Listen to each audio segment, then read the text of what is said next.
বর্ষার মাঝে আকাশে পেঁজা তুলোর মেঘ ও কাশফুলের গন্ধ জানান দিচ্ছে পুজো আসছে, অপেক্ষার মাত্র কয়েকদিন।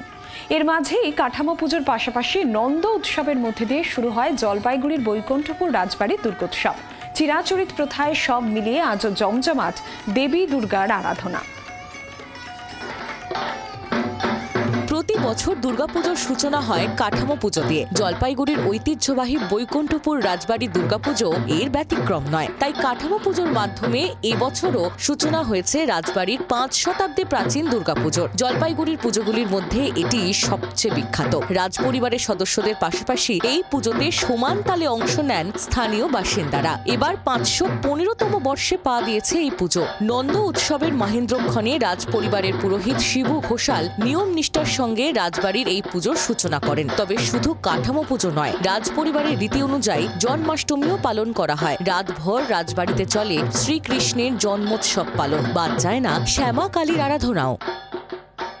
কাঠামো পুজো হচ্ছে, গতকাল রাত্রে জন্মাষ্টমী পুজো হলো। আর জন্মাষ্টমী পুজোর আজকে যেমন কাদা খেলা হবে, কাদা মাটি দিয়ে আমাদের মা দুর্গার মূর্তির আমাদের শুভারম্ভ হবে।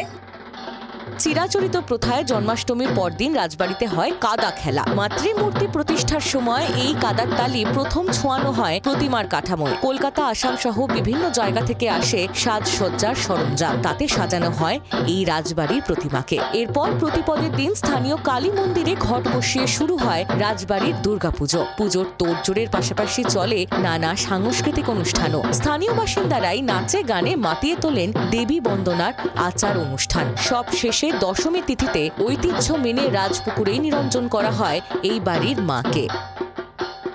এই পুজো হচ্ছে জলপাইগুড়ি রাজবাড়ির কুলদেবতা এবং ইষ্টদেবতা বৈকুণ্ঠনাথ শ্রীকৃষ্ণ, তাদেরকে সাক্ষী রেখেই কালকে জন্মাষ্টমীর পুজো হয়েছে। আজকে হচ্ছে নন্দ উৎসব। আজকে দিনে আমাদের কাঠাম পুজো হয়ে থাকে, এটা রাজামল থেকেই হয়ে আসছে এই নিয়ম। আজকে হচ্ছে আমাদের এই কাঠাম পুজো হলো, তারপরেই হচ্ছে কাদা খেলা হবে। এবং যে কাদা খেলা, সেই কাদা খেলার মাটিটা আমরা রেখে দেবো আজকেই। যখন মায়ের শরীরে ফার্স্ট মাটি লাগানো হবে, তখন এই মাটিতেই ফার্স্ট মাকে লাগানো হবে। আমার খুব ইচ্ছে হলো সচক্ষে দেখার, মানে নন্দ উৎসবের মাধ্যমে যে ছেলেরা খেলে সেই মাটি দিয়ে এখানকার মায়ের মূর্তি করা, তাই এখানে এসেছি আমি। এই নন্দ উৎসব দেখছি, গতবারও এসেছিলাম।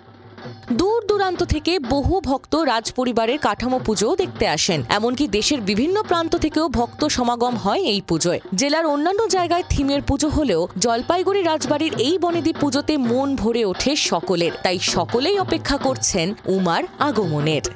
জলপাইগুড়ি থেকে ক্যামেরায় অমিত বণিকের সাথে প্রদ্যুৎ দাস, জি 24 ঘন্টা।